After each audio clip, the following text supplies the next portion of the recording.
Okay, uh, thank you all for participating on this call. And well, since the last monthly call, okay, sorry, there's this pin unpin thing in Zoom, which I never seem to be able to get it. Okay, let me just quickly check here. Okay, it's a bit weird.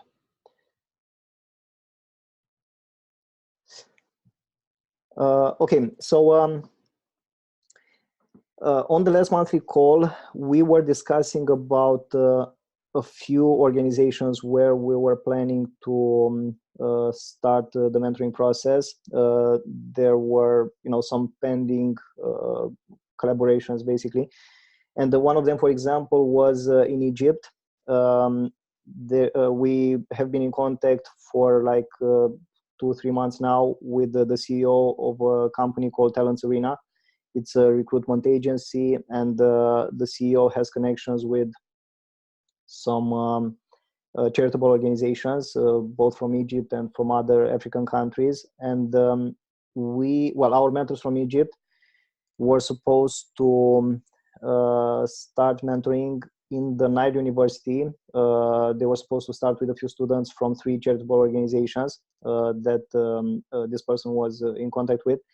And yes, this mentoring was supposed to start in mid-January, and we were all looking forward to this. But well, something happened, and our contact person became unresponsive for some reason.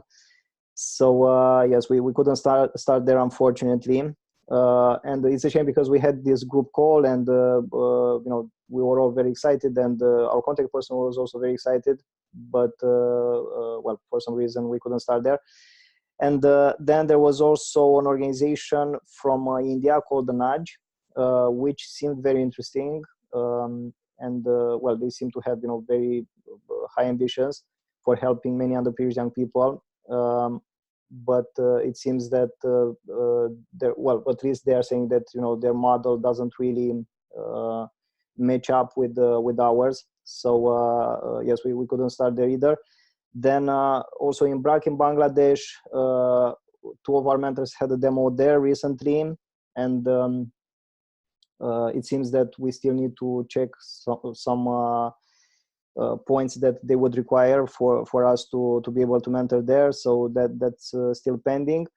So yeah, we've had these older connections where we were hoping to be able to start, but in the end it didn't happen, at least not in January.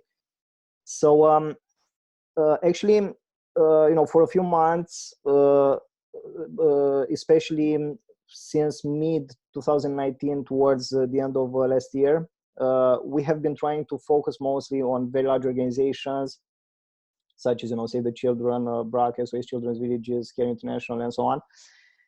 And we wanted to implement our mentoring model in local branches of these large organizations wherever we could.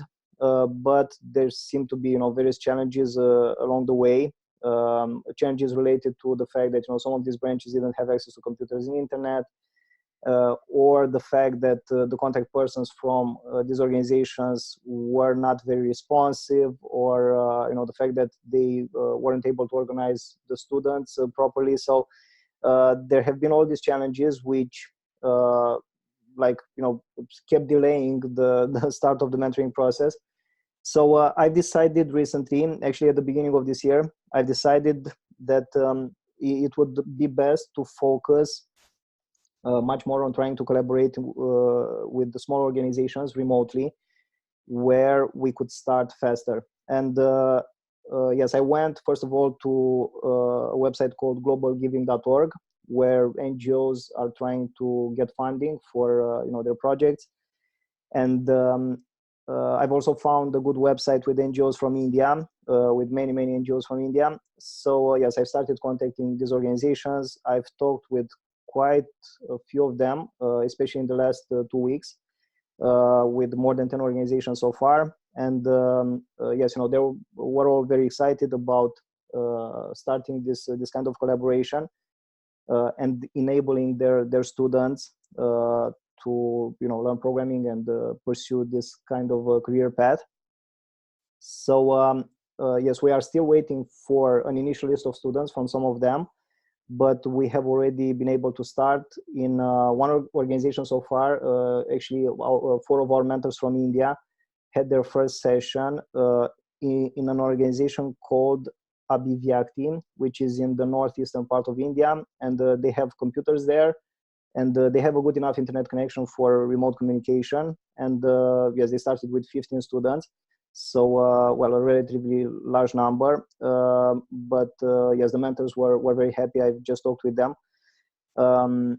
And well, except for a few students who had to join from smartphones because there weren't enough computers for all 15 students. But yeah, next time, hopefully, we'll be able to organize things better. So yes, these are the kinds of collaborations that we will be focusing on mostly going forward. We will still try to implement our mentoring model in branches of very large organizations wherever possible. So for example, in Romania, it has been very easy for me to start mentoring in a local branch of SOS Children's Villages, which is very close to where I live. Maybe I've already talked about this with some of you guys. And there's another mentor from Romania who has been able to teach in a local branch of Save the Children in her area for quite a few months now. But yes, in many other countries, it seems to be more challenging. I don't know, for there are various reasons. It would be great if we could start mentoring there as well, as easy as we could here in Romania. But well, the situation is different from country to country. So yes, wherever possible, we will still try to do the same, to implement our mentoring model in these large organizations. But we will be focusing mostly on these smaller organizations where we can do the mentoring remotely and more quickly. Okay, so I've started, since I've talked with our contact persons from these organizations, especially, like I said, in the last 2 weeks or so. Whenever some of these persons were telling me that, okay, let's start, I will be getting a list of students that I will send to you soon. In the meantime, I was telling them that, okay, I will look for the available mentors meanwhile. So yeah, this is what I started doing. I've already contacted quite a few mentors, and I think at least, well, some of you I have sent emails to. I know that Surabi, you said that you can start exactly in this organization that I was referring to, BVRT in India. But from what I remember, you said that you could start from next week or something like this. Yeah, I said that not on Saturday, any other day, Sunday or Monday. Oh, okay, It's right. fine. Yes, there was there was the availability thing. So yes, in this particular organization, they well, we can only teach on Saturdays, at least for now, from 1:30 p.m. India time.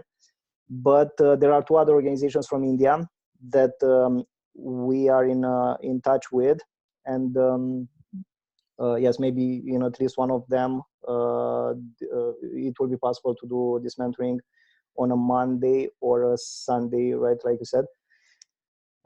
So yes, I will get back to you on that. And I'm not sure who else from the current participants I had also contacted. Maybe only Surabi so far. And Rama as well. So yeah, Rama, I think you have sent me your reply today regarding the same organization, Abhivyakti. So yes, for this, well, we'll have to decide for next week what to do, because the mentors who did the session today with 3 or 4 students each, they seem to be quite comfortable with this, and the students as well. So I wouldn't really like to break this bond that is starting to form. So yes, I'll get back to you if we decide that it would be good to add other mentors for the next sessions in the same organization, or if it would be better to connect you with another organization from India or from another country, if that's okay for you as well. Okay, and yes, for the others, well, I know that you, Mubin, haven't yet completed the training session, so I think you had like 2 sessions left, I believe. Okay, so we can talk. I do this course with the mentors, new mentors who have completed the training. I do calls each Tuesday, and we talk about the specific organization where the mentoring can be started. Okay, as for the others, so well, I will be sending you emails regarding well, the various opportunities that are starting to come out. Whenever I get the final reply that okay, this is the list of students, we will need like 2 or 3 mentors to mentor those students. So yes, I will gradually get in touch with all of you. But I also wanted to say something else here, because from the current participants to this call, I know that actually I'm not sure if Umair, I don't know, when you did the training, did you use that shared document with the goal and steps? Yes, actually I completed my training last month. Okay, I yes. received a certification, yes. Okay, so I know this, but I didn't remember if you had done the training sessions using this new methodology that we've introduced more recently, using the shared document for the mental process goal steps, right? Where you write a clear goal and then you keep adding steps on each and every session. I don't think so, because I have some PDF documents, but not the recent ones. Okay, so yeah, this wasn't a document, a PDF document. It was something that well, it's a shared document that we use during the training sessions, where each mentor from the first session, they write a clear goal, and then they add at least 1 step or sub-step on each and every session. This is to illustrate, how the mentor process goal steps work. Okay. Because this is the exact methodology that we use with our students as well. From the first session, we tell them that, well, we explain to them what working as a programmer means, and programmer being according to the area of expertise of each mentor. So, if I'm a web developer, then I will explain to them what working as a web developer means, right? Same for mobile developer, machine learning expert, whatever. Okay, and then if they say that, okay, this is something that I would like to do as well, then the clear goal for them, which we write in this shared document that we have with the students, will be, I want to land my first job as a web developer, or I want to get to the point where I work as a freelancer and I'm making at least $1,000 per month, like the very specific goal. And then we tell them that we would like them to add at least 1 step or sub-step for how they think they could achieve that goal on each and every session. And we do this in writing rather than just explaining to them how the mentor process goal steps work and encouraging them to keep running it whenever they get the chance. Because, well, we found that many times they were saying that, okay, I got the process, it's all good, but they weren't actually using it, right? So if they're not running the mentor process, then they won't get the benefits. They won't get that continuous stream of ideas, energy, and confidence channeled towards their goals. And yes, they cannot feel the benefit of running this mentor process. So that's why we want to make sure that at least once a week, when we meet them, they are actually running the mentor process, and they are generating at least one idea for how they think they could achieve their goal. And we do this in writing. And yes, if we do this for at least 2-3 months, then we can be pretty sure that they will continue doing it, because it will become such a powerful habit that it will be much harder for them to give up than to continue, right? Because by that point, they will also see some partial results, and they will also have gotten used with using the relaxation method whenever they encounter various negative states. So yes, this is the new methodology that we use with this shared document. And Umair, if you want, I can schedule for you 2 extra sessions with the trainer, if you think that this could help you better in illustrating this process in the way that we do it now. But if not, you can just use this methodology with your student or students. And yes, but we found this very useful to to make use of this shared document where we actually put in writing the goal and keep adding steps to it. And we will add ideas of our own to this plan, but we want the students first of all to come up with whatever ideas that they can come up. And obviously in the beginning they won't be like the best possible ideas, but gradually those ideas will get better and better, and they will all be directed towards their goal. Okay, and I think Shiraz, I think you also hadn't used this methodology when you did the training sessions, but from what I remember, we had scheduled two follow-up sessions, right? And maybe you've already attended one of them. I don't remember exactly. Shiraz, can you hear me? I completed my training, and I did have a certificate. I completed it last month. So I did have the document and worked on the idea as well. Okay, so you did So, use this shared document, right, with writing the goal and then adding the steps. yeah, I did have that. Okay, cool. So yes, I think I was making a confusion here. Sorry about that. Okay, then Surabi, you have used this methodology. Mubin, you are using it currently. Ramon, you did the training last year, so yes, you hadn't used this methodology, but well, like I said, when I will connect you with the student when you'll be if you'll be available, obviously. Then I would highly recommend to use this shared document. And I've actually created a mentoring guide document, which I always share with the mentors who are starting this, teaching students from remotely from these organizations that we are collaborating with. So yes, at that point, I will also share this document with you. Well, Evan, I'm sorry, I've been super busy. I told you about that. It was almost 7 months ago when I had my training, but yeah, I haven't had the chance at all to go through the training you're talking about right now. So yeah, I could definitely let you know when I'll be ready. Whenever there is an actual session, we can definitely. Sorry, Ramon, your sound is very weak. I don't know if what's the reason. If you can increase the volume of the microphone or something like this, but I can barely hear you. Okay, does that sound better now? Yes, now it's much better. Okay. Yeah, I was mentioning that it was about 6 months ago, I believe, when I finished my training. So I definitely haven't had the chance to go through the training you're talking about, the update in the training method.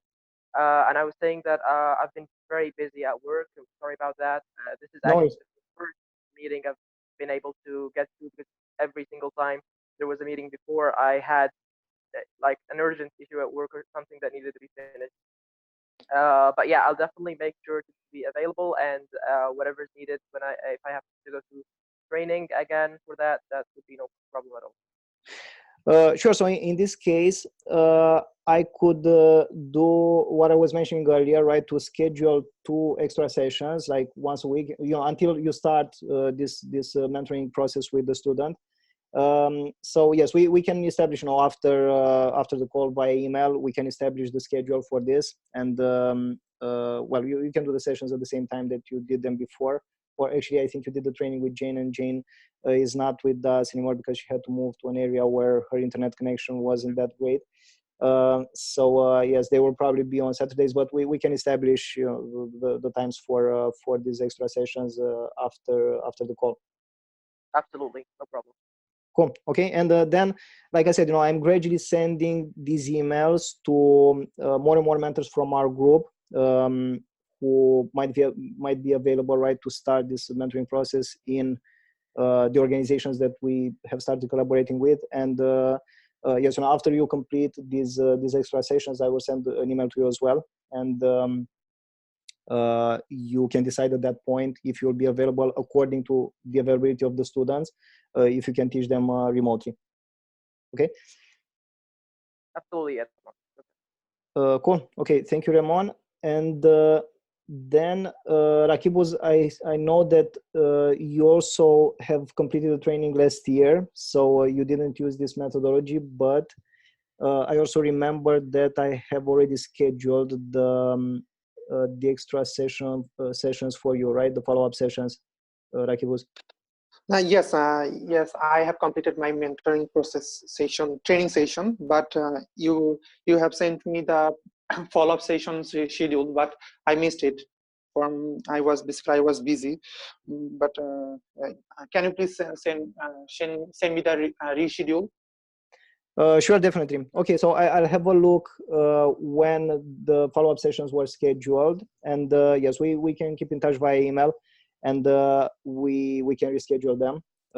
So yes, we can definitely do this. But so there will be these 2 extra sessions where you can familiarize yourself with this new methodology that we've introduced, right? Especially for the mental process goal steps part. And yes, afterwards I will send you an email after you complete these 2 sessions. I will send you an email for one of the organizations that we are collaborating with, if you will be able to start mentoring at that point. Yes, I can start mentoring session. Will it be okay to start after 5th March? After the 5th of March. March, okay. 5th of March. Okay, you mean to start the mentoring or the follow-up sessions after the 5th of March? I start mentoring. Sure, definitely. So yes, by that date, you will have completed the follow-up sessions. The follow-up session. One more question, Edmond. Is there any changes in your procedure of mentoring process? Any changes? Yeah, so the main change is this, right? The fact that we've introduced this shared document that we are now using both during the training sessions with the mentors, and then the mentors are using the same methodology with their students. And yeah, to repeat what I was mentioning earlier regarding this, so in this shared document, the student, when you will start mentoring, right? So the student will write their clear goal, which you will establish together. So after you explain to them, like I said, what it means to work as a programmer, and you ask them, is this something that you would like to do?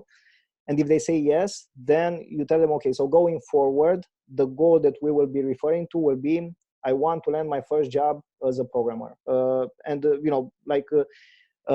Programmer meaning either web developer or mobile developer or machine learning expert, whatever you teach them, right?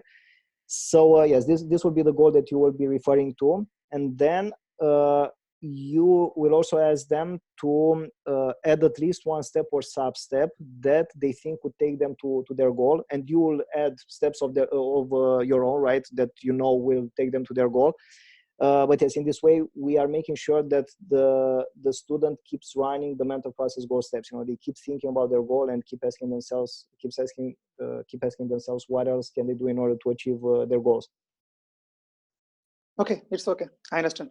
Okay, but yes, in those follow-up sessions, you will use the same methodology. So yes, you'll see exactly how it works.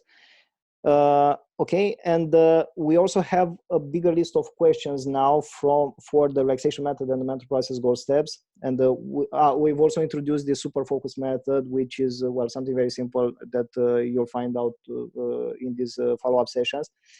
And yes, we have a bigger list of questions now that we are using both during the training sessions with the mentors, and then the mentors use the exact same list of questions with their students. At the beginning of each session, they ask them like some details for the relaxation method to make sure that they got all the aspects of it, and some details related to the mental process goal steps, like the benefits that they get and why they get those benefits, and also the super focus method that we've introduced more recently.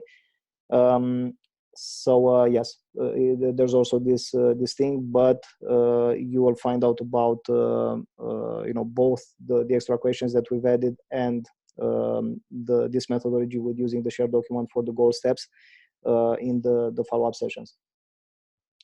Okay, I'll be there. Cool. Okay. Okay.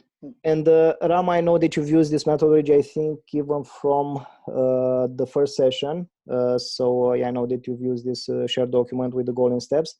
So it should be quite straightforward. And by the way, Rama, since the last session, did you continue to run the same mental process from time to time? Yeah. I mean, I try to remember what the process actually. Okay, so I don't remember the goal that you had specified in the shared document, but yes, just a question of thinking about the same goal and asking yourself, what else can I do? What else do I need to do in order to get there? And yeah, in this way, getting ideas, energy, and confidence, and this is exactly what our students will get as well, right? Because for them, goals such as I want to land my first job as a web developer or mobile developer or whatever is quite a long-term goal. It will take most of them at least up to a year, right, in order to get there. And yes, we want them to build this powerful habit of reminding themselves of the goal from time to time and asking themselves, what else can I do? What else do I need to do? So that they keep generating ideas, energy, and confidence all channeled towards their goal. Okay, so yes, this is the whole purpose of us doing it, first of all, because when we are doing this ourselves for our own long-term goals, then it becomes much easier for us to convince our students to do the exact same thing, right? Because if we are not, walking the walk in this way, then it's much harder to convince them to do this. Okay, so well, if you guys want to ask me anything regarding this methodology, or well, especially those who haven't used it during their training sessions.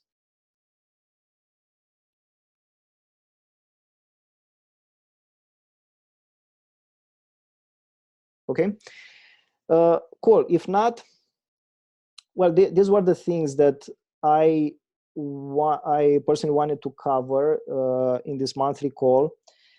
And like I said, there will be more and more collaborations with these smaller organizations, but where we can do this mentoring remotely and we can start faster, and we can actually make some progress instead of just waiting for people from these larger organizations to reply to us or to organize things, to organize the students and so on. So yes, by collaborating with these organizations, we seem to be able to do this. So these are the kinds of collaborations that we will have in the future. Okay, and if you wanted to discuss anything else regarding the entire mentoring strategy, methodology, approach, and so on. Edmund, So I have, I'm sorry, go ahead. You go ahead first. no, go on. I'll ask. Okay, I wanted to ask Edmund about our contact, the CEO of Talent Arena, Aya Al-Gabeli, which, well, pretty much is not responsive at the moment. I did mention, in case if it goes through, in case if it comes back to us and the whole thing goes through, I did mention that I was available most times on mid-January. But I recently switched to full-time, so I'm having a completely different schedule. So I just wanted you to know that in case if you had that noted down or so, I may have different availability, most likely Saturday and Friday from now on. Okay, so you said on Fridays and Saturdays. Saturdays and Fridays, yes. Okay, so well, it seems that with Daya, the communication seems to be broken at the moment. I've sent that email on the 20th of January or something like this, and then I've sent a follow-up email, got no reply to either of them. Mm-hmm. So yes, I'm guessing that she's quite busy with her own things. It would have been great if she would have told us, but maybe she was, she got tired of telling us that, sorry guys, I'm busy and so on. So yeah, she might just have decided to, well, let us guess what's going on. So yeah, going forward, well, given this lack of communication, we won't be relying that much on this particular collaboration. If she gets back to us at some point, and if there will be available mentors at that point, then yes, we can do it.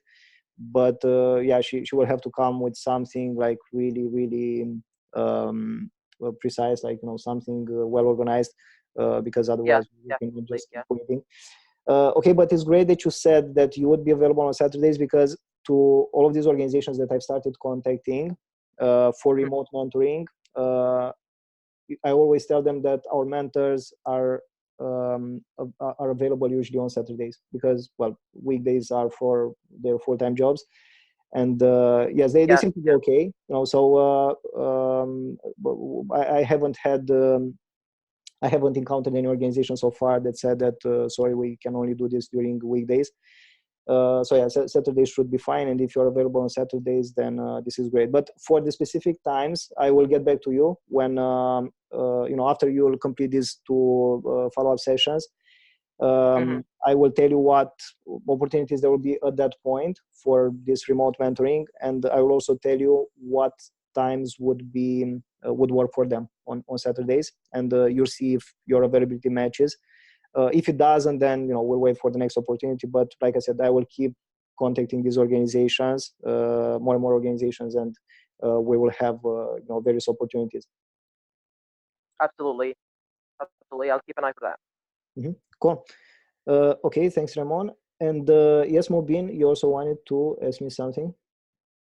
Yeah, regarding the stuff that we teach to these students.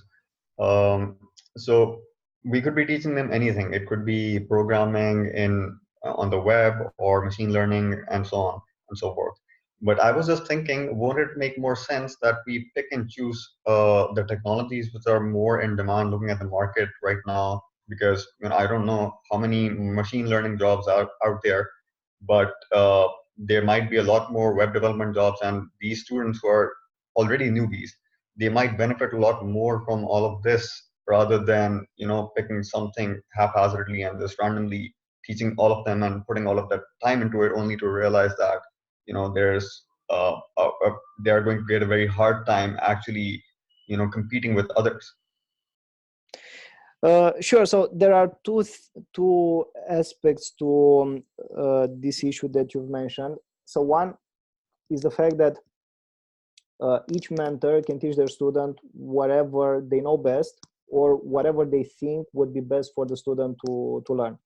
And obviously, for as long as the mentor is also comfortable with that particular area of programming, right? Because if I'm a backend developer and I'm not really all that attracted to front end, which is the exact opposite for myself, but I'm talking hypothetically.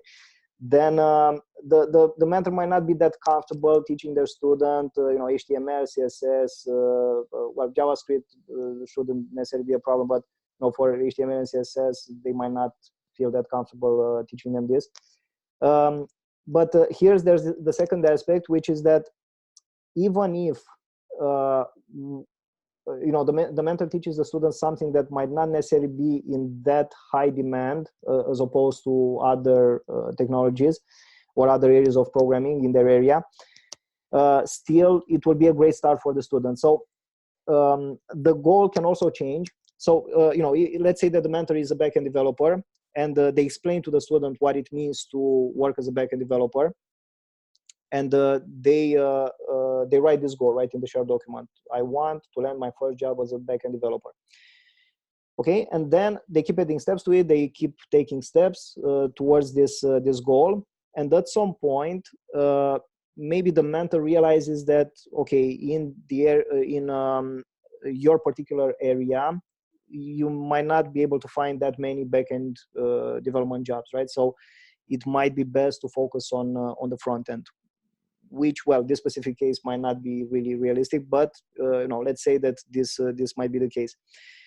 With the backend knowledge that the student has gotten up until that point, they will progress much faster in whatever other area of programming that they want to get into, whether it's front end, mobile, even machine learning, whatever that is. So the knowledge that they have gotten up until that point will be extremely valuable anyway. So yes, the goal can be updated at some point. It can be formulated in a way that it fits better with the market requirements in the student's specific area from the beginning. But even if it's updated afterwards, either together by the mentor and the student or by the student him or herself, it's still fine, right? And the knowledge that they have gotten up until that point will still be very valuable. All right. So I do think that it's of utmost priority that we keep it very, very transparent with the students, because my fear would be that, if we don't, then at the end of the day, when the students try to get out into the market and try to find jobs, and when they don't get any, they might just be maybe heartbroken at that point and maybe not even want to continue any further.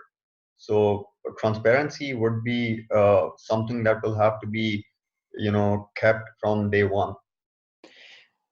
Sure, definitely. But this is, another reason why we are not just teaching them programming stuff, right? We are focused towards a very specific goal. And like most times, the very specific goal is, I want to land my first job as a programmer, whatever that means, web developer, mobile developer, whatever that means.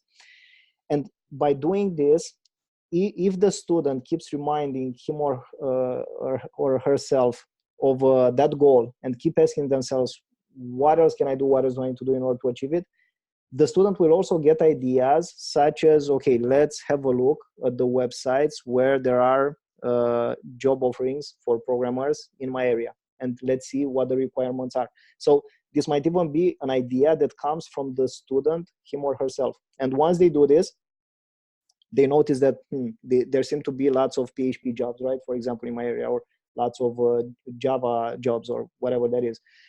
And immediately they tell the mentor that, look, I've looked on this website, and well, it seems that the demand is much higher for this particular programming language, or this particular technology or area of programming, or whatever that is. And at that point, well, the plan will be adapted by both the mentor and the student. So yes, and this can happen, anywhere throughout this mentoring process. But the important thing, like I said, and this is again the exact reason why we start from day one with the goal such as I want to land my first job as a programmer, so that the students keep asking themselves as well. They are not relying only on the mentors to give them like all the advice and all the ideas, but they are also coming up with ideas themselves of what else they could do, what else they need to do. And yes, once they do this, they will definitely get ideas such as, okay, let's see, I need to prepare my CV. Let's see how to prepare a CV. Then I need to look for actual jobs. Let's see what's on the market and what's required. So they will come up with these ideas on their own as well. Got you. Mm-hmm. Cool. Okay, thanks, Mubin. And okay, so if anyone else wanted to ask me anything else or discuss anything else regarding the entire mentoring process.